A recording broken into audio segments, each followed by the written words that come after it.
ಎಲ್ಲರಿಗೂ ನಮಸ್ಕಾರ. ಮಹಾಭಾರತ ಕಥಾ ಸಂಚಿಕೆಗೆ ಸ್ವಾಗತ.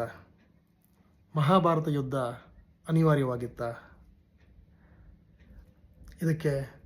ಇದನ್ನು ಭೀಷ್ಮಾಚಾರ್ಯ ತಡಿಬಹುದಿತ್ತ? ಕೃಷ್ಣ ತಡೆ ಹಿಡಿಬಹುದಿತ್ತ?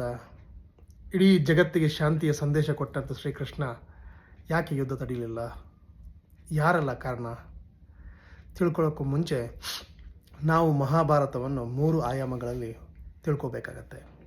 ಒಂದು ಐತಿಹಾಸಿಕವಾಗಿ, ಇನ್ನೊಂದು ಮನ್ವಾದಿಯಾಗಿ, ಇನ್ನೊಂದು ಉಪಚರಿತವಾಗಿ.